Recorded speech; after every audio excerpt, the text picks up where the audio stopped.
Bienvenidas y bienvenidos a la lectura del día de hoy. Continuamos con el libro Curación a través de un curso de milagros de Henry Corbera.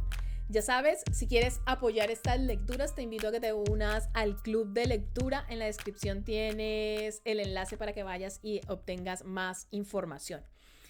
Y bueno, vámonos con el título de hoy, que es Hablemos de la sombra, esa gran desconocida. Y empieza con la siguiente frase: prefiero ser un individuo completo antes que una persona buena. Adivina de quién es esa frase. Es nada más y nada menos que de Carl Gustav Jung. Pero, ¿qué es la sombra? Voy a empezar diciendo que la sombra, en contra de diversas opiniones, no es algo malo. La sombra es mala para la conciencia porque esta está conformada, entre otras cosas, por absolutamente todo lo que el inconsciente rechaza de sí mismo. Vendría a ser como el saco que utiliza el ego para esconder aquello que considera malo, que desea mantener en secreto. Lo que se oculta por miedo a lo que puedan decir o pensar los demás sobre nosotras.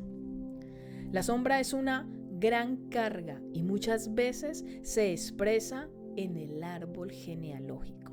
Se manifiesta en situaciones, relaciones, síntomas físicos y experiencias que afectan la vida de muchos de los integrantes del árbol familiar. La sombra también contiene todas nuestras potencialidades y cualidades sin desarrollar. Podemos cumplir los mandatos paternos, pero nuestro potencial interior al final acabará saliendo. Es mi caso. Estudié ingeniería técnica como mi padre y hasta en la misma universidad, pero a los 33 años tuve que romper con todo y cambiar radicalmente mi vida. Una fuerza en mi interior me dictaba el camino a seguir. Me dediqué a la sanación. Me licencié en psicología a los 49 años y hoy en día puedo decir que estoy en paz conmigo mismo, porque siento que lo que hago es lo que soy. La sombra es inconsciente por definición. No podemos saber siempre si estamos sometidos o no a sus programas. Para alcanzar el estado de paz interior hemos de buscar la integración de la sombra en nuestra conciencia. Debemos aprender a gestionar nuestra sombra, a reconocerla cuando se expresa. En 1945, Carl Gustav Jung definió la sombra como lo que una persona no desea ser. Uno no se ilumina imaginando figuras de luz, afirmó, sino haciendo consciente la oscuridad, un procedimiento no obstante trabajoso y por lo tanto impopular. Demasiadas veces tratamos de ocultar ante los ojos de los demás nuestros enfados, ansiedades, miedos, emociones y percepciones. Estas represiones afectan directamente a nuestro inconsciente. Allí ocultamos las emociones reprimidas, las que creemos que no podemos mostrar en sociedad por temor a ser rechazados, uno de los mayores miedos inconscientes. Hay varias maneras de tomar conciencia. Primera, cuando tenemos reacciones exageradas frente a las creencias u opiniones de los demás. Segunda, cuando hay algo que nos gusta de manera especial. Tercera, con el sentido del humor. Las personas con poco sentido del humor tienen su sombra muy maniatada. Cuarto, con todas las cosas que tienen que ver con los tabúes sociales, sexo, dinero, estatus, etc.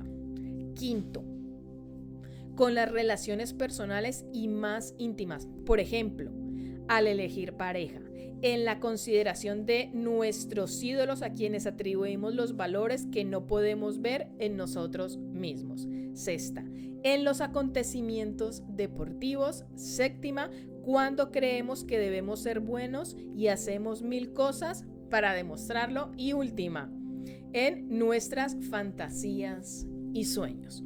La sombra se proyecta continuamente en todo lo que nos rodea. Es uno de los caminos del inconsciente para mostrarnos nuestra otra cara. No quiero ser como mi madre, exclama una mujer, pero actúa de la misma manera mediatizada o oculta. Cuando nos vemos reflejados en quien más rechazamos, sufrimos un sobresalto. Hasta un curso de milagros lo dice así. Los que descubren que su Salvador ya no es su enemigo experimentan un sobresalto. Muchas veces hemos visto cómo la sombra del árbol genealógico se proyecta en uno de los dos de sus miembros. A estas personas se les acostumbra a llamar las ovejas negras o chivos expiatorios. Desconocemos las causas de este fenómeno, pero sabemos que se manifiesta en personas que presentan ciertos síntomas bajo ciertas circunstancias que tienen determinados aspectos negativos en sus vidas. Yo siempre digo que estas almas son muy elevadas porque alivian las cargas de los demás. Gracias a sus síntomas pueden plantearse muchas cuestiones y tomar conciencia para sanarse y liberar a sus ancestros y descendientes de posibles problemas o enfermedades. Cada uno de nosotros recibe de los padres y ancestros cierto legado que se encuentra en nuestra sombra. Nos transmiten todos aquellos problemas disfuncionales que no pudieron o no supieron solucionar, creencias, valores, costumbres, hábitos, prejuicios, tabúes, etc. Esta es la razón por la que nos enamoramos de personas completamente diferentes a nosotros, pero que llevan al mismo programa polarizado, de forma especular, o sea, es el espejo.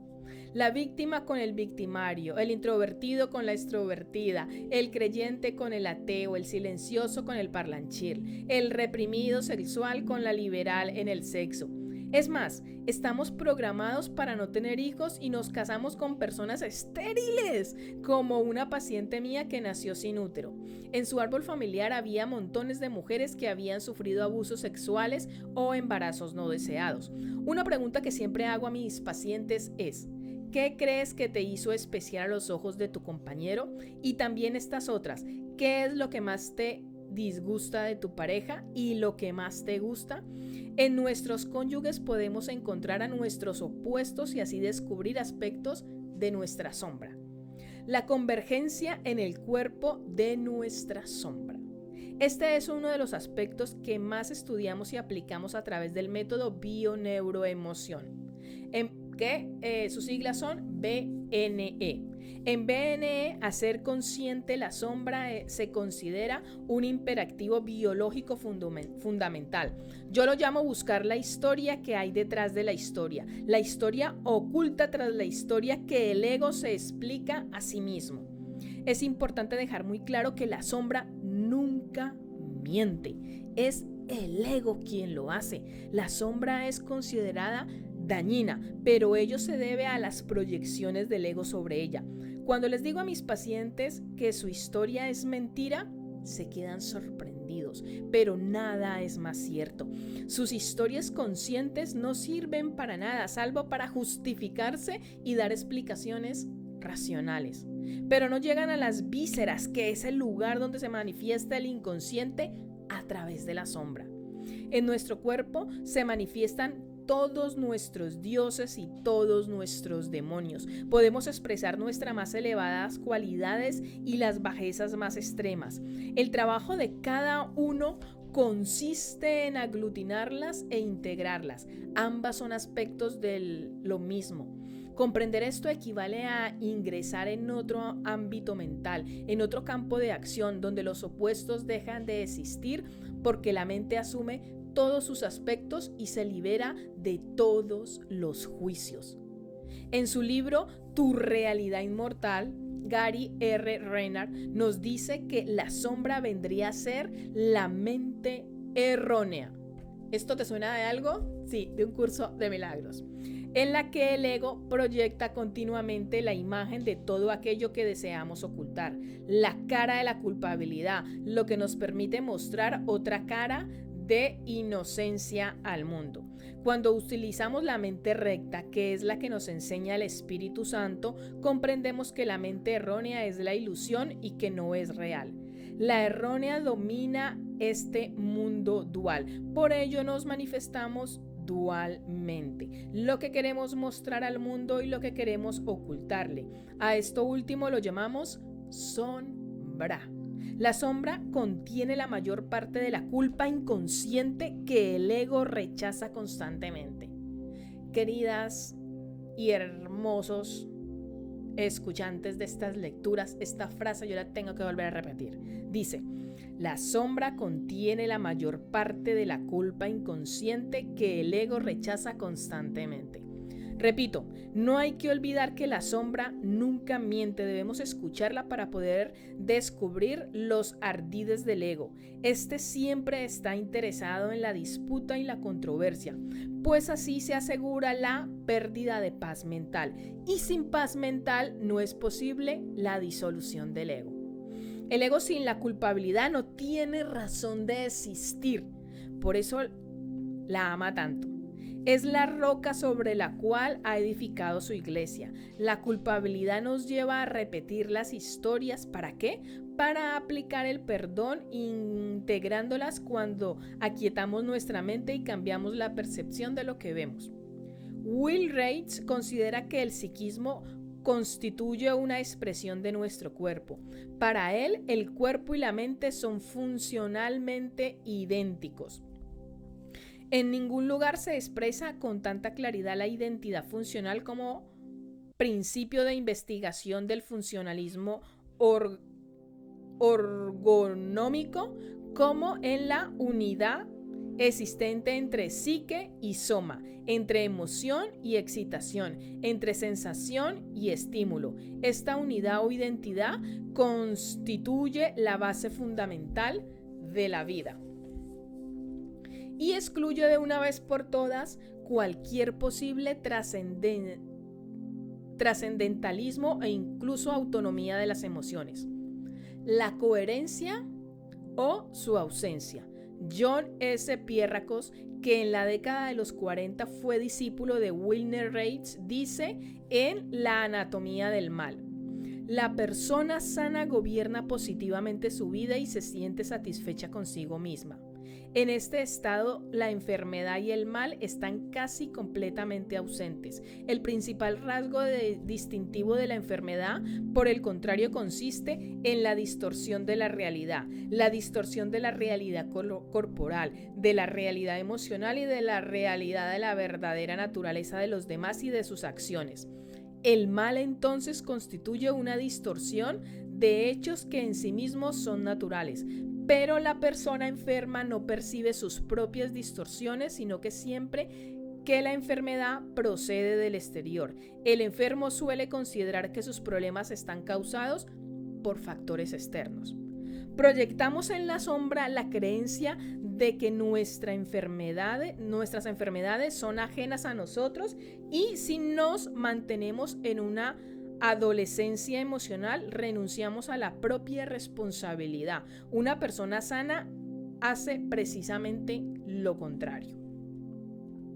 Para que esto sea así, es importantísima la coherencia emocional. La persona debe alinear lo que piensa con lo que siente y lo que hace. A lo largo de este libro haré referencia a esta coherencia continuamente. No olvidemos que la salud y la enfermedad están unidas de forma indisoluble. Una de las maneras de recuperar la coherencia consiste en estar en armonía con la propia sombra. Como decía Jung, la sombra solo resulta peligrosa cuando no le prestamos la debida atención. Para ello tenemos que liberarnos de la culpa, encauzar nuestras emociones y reverenciar las que mantenemos ocultas a los ojos del ego. Darnos cuenta de cómo nos proyectamos en los demás, cómo son nuestras relaciones tanto interpersonales como intrapersonales. Observar nuestros valores y creencias, desarrollar la suficiente flexibilidad mental para cambiarlos, sin olvidar que estos se expresan en nuestro cuerpo. Quisiera destacar que la sombra tiene un enorme potencial de expresión y que al liberarla con el amor, sin añadir juicios, uno puede extraer de ella una energía enorme que impulsa a alcanzar metas mayores y a manifestar el propio destino o programas de orden superior. Al liberar la sombra, liberaremos la mente errónea, la iluminación con la percepción del Espíritu Santo y dejamos que todas nuestras capacidades y potencialidades se manifiesten. Este es el propósito del libro, liberar la parte oculta de nosotros mismos que gobierna este mundo de ilusión para despertar de este sueño y convertirlo en la manifestación de nuestras creaciones de felicidad, gracias a la ausencia del miedo y a la plena conciencia de que estamos conectados a la fuente universal, que todo lo provee y que espera que sus hijos abran las puertas de la prisión de sus oscuridades mentales. Dice: querida sombra, te permito que te manifiestes. Tu liberación es mi futura sabiduría. Tu expresión me permite realizar mi plenitud. Sal del anonimato para que pueda conocerme. Sal del anonimato para que pueda saber cuál es mi potencial. Sal del anonimato para que pueda conocer mi capacidad de expresión. Sal del anonimato para que mi creatividad se exprese en su máximo nivel. Conocerte, querida sombra, me permite liberarme del bien y del mal. Liberarte me permite encontrar las puertas del conocimiento y mi divinidad. Trabajar contigo me permite encontrar la vida auténtica, me permite liberarme de ataduras basadas en las opiniones de los demás, en sus críticas, en sus proyecciones, en sus manipulaciones. Ahora sé que todo lo que me rodea forma parte de mí. Ahora sé que lo que me rodea es el espejo en el cual puedo verme a mí mismo y ver todos los aspectos que no podía ver.